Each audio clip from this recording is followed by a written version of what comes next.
ಗುಜರಾತಿನ ಪ್ರೈವೇಟ್ ಹಾಸ್ಪಿಟ್ಲಲ್ಲಿ CCTV leak ಆಗ್ಬಿಟ್ಟಿದೆ. ಯಾವ ವುಮೆನ್ ಅಂದರೆ ಯಾವ ಮಹಿಳೆ ಅಲ್ಲಿ ಚೆಕಪ್ಗೆ ಬರ್ತಾರೋ ಅವರ CCTV ಫುಟೇಜು ಟೆಲಿಗ್ರಾಮ್ ಮತ್ತು ಹಲವಾರು ಸೋಷಲ್ ಮೀಡಿಯಾಗಳಲ್ಲಿ ಸ್ಪ್ರೆಡ್ ಆಗಿಬಿಟ್ಟಿದೆ. ಅವರ ವಿಡಿಯೋಗಳನ್ನ ಟೆಲಿಗ್ರಾಮ್ ಚಾನಲ್ಸ್ಗಳಲ್ಲಿ ದುಡ್ಡಿಗೆ ಮಾರಾಟ ಮಾಡ್ತಿದ್ದಾರೆ.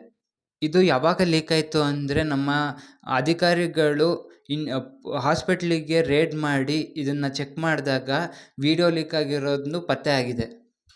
ಆ ಪೇಷಂಟಿನ ಪ್ರೈವೇಟ್ ವೀಡಿಯೋಸ್ಗಳು ಅಂದರೆ ಹಾಸ್ಪಿಟಲ್ ಸಿಕ್ಕಂಥ ವೀಡಿಯೋಸ್ಗಳು ಎಲ್ಲ ಕಡೆ ಸ್ಪ್ರೆಡ್ ಆಗಿ ಅದು ಪೊಲೀಸಿಗೆ ಗೊತ್ತಾಗಿ ಹಾಸ್ಪಿಟ್ಲಿಗೆ ಬಂದು ನೋಡಿದಾಗ ಅವರ ಏನು ಪಾಸ್ವರ್ಡ್ ಇತ್ತಲ್ಲ ಕ್ಯಾಮ್ರಾ ಪಾಸ್ವರ್ಡು ಅದು ತುಂಬ ವೀಕ್ ಆಗಿಟ್ಟಿದ್ರು. ಅಡ್ಮಿನ್ 1 2 3 ಅಂತ ಇಟ್ಟಿದ್ರು. ಈ ಥರ ಪಾಸ್ವರ್ಡ್ಗಳು ಬೇಗ ಹ್ಯಾಕ್ ಆಗೋ ಸಾಧ್ಯತೆ ಇರೋ ಕಾರಣ ಹ್ಯಾಕ್ ಆಗಿಬಿಟ್ಟು ಅವರ ಪ್ರೈವೇಟ್ ವೀಡಿಯೋಸ್ಗಳು ತುಂಬ ಕಡೆ ಸ್ಪ್ರೆಡ್ ಆಗಿದೆ.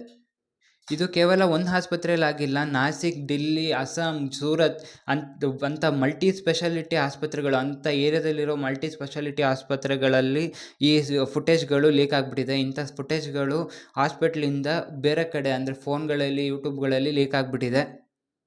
ಪೊಲೀಸರು ಕೆಲವು ಹ್ಯಾಕರ್ಸ್ಗಳನ್ನ ಮಹಾರಾಷ್ಟ್ರ ಮತ್ತು UPಯಿಂದ ಹಿಡಿದಿದ್ದಾರೆ. ಆದರೂ ಕೂಡ ಇನ್ನೂ ಹಲವಾರು ಹ್ಯಾಕರ್ಸ್ಗಳು ಈ ಥರ ವಿಡಿಯೋಗಳನ್ನ ಸ್ಪ್ರೆಡ್ ಮಾಡ್ತಿದ್ದಾರೆ.